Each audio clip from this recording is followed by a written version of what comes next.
Today on Motion Drive, we talk daily renders.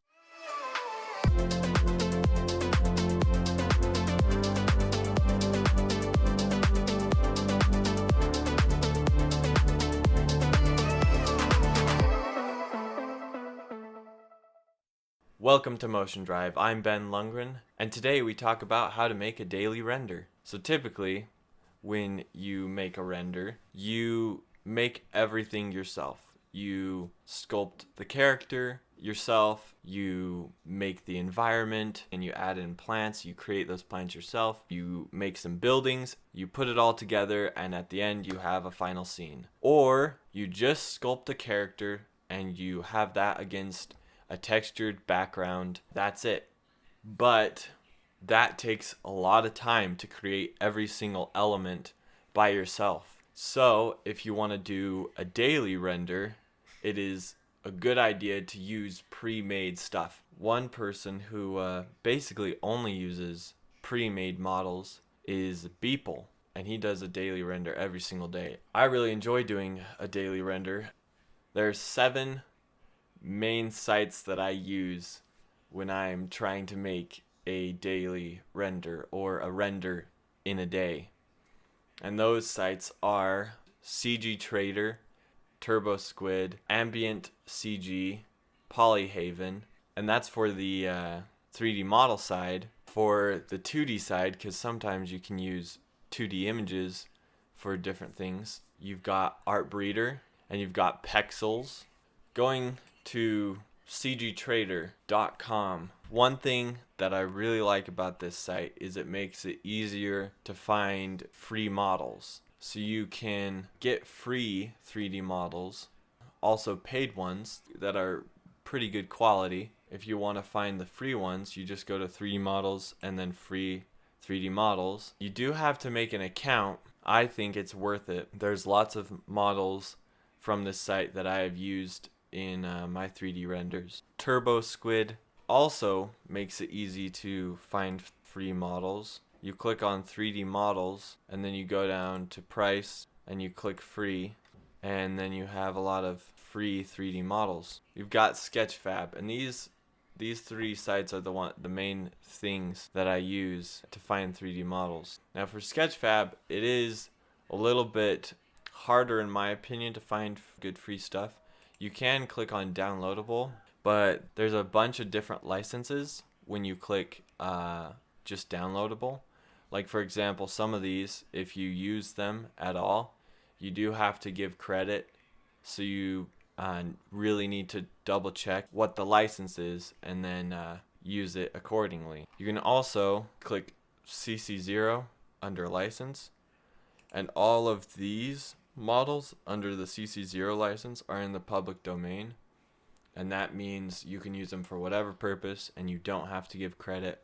You've got Polyhaven, and Polyhaven has other things too. It does have 3D models, but it also has textures and HDRIs. They have really high quality models on this site, but there's not very many of them, so you might not find what you're looking for. And on the plus side, all of these things, the HDRIs, the textures, and the models, are under the CC0 license.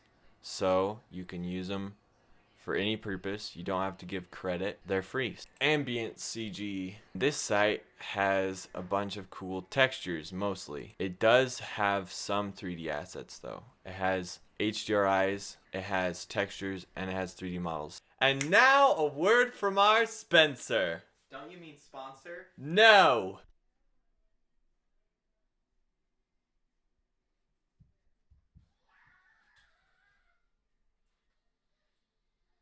What? That was a word from our Spencer. On the 2D side, I guess I'm going to start with Artbreeder.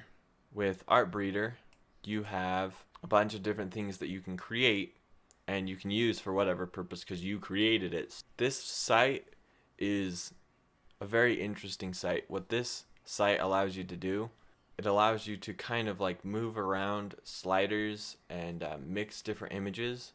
You can come up with really cool results from this. If you go back to the first tutorial I ever made, I show basically the idea that you can use this site to make a character and a background for a 3D scene just with this site. So you take something that's 2D and you turn it into something that's 3D.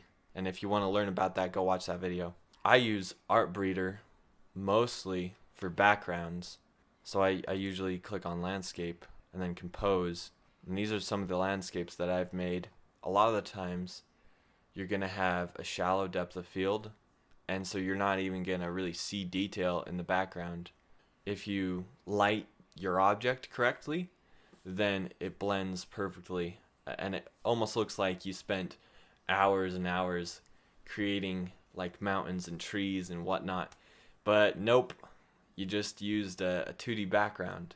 I used this technique on the Among Us image that I made. I used it on the Baby Yoda image. I used this on the Old Friends image. And I've also used it on the Warrior image. I've used it a lot, and I think it looks good. Most people wouldn't even know that it's a two-dimensional background. After Artbreeder is Pexels. Pexels is great because all the photos are free, and you can use them for commercial and non-commercial use. Some of the stuff in here you can use for texturing. That's honestly what I've used this site for. And also adding in fire. You can take a picture of fire and you can bring it into GIMP or Photoshop or whatever. And so you can just cut out that background pretty easily, and then you can put it into a 3D scene. I did that with this image. You can also get like lightning, skin detail and from this site, and then you can texture your models, or you can add in different things. And I guess you can also use this for backgrounds as well. To any of those people out there that are like, I don't want to use pre-made models, to that I say, well, I didn't either, and I ended up not making that many artworks, and I think it's a good idea not be stuck in that pride, I guess, of being like, I have to create everything myself, because it just doesn't make any sense. More time wasted by trying to create things that already exist. So just use pre-made stuff. It's good for you. It's like eating your veggies. Hopefully that helps. I'll see you next time.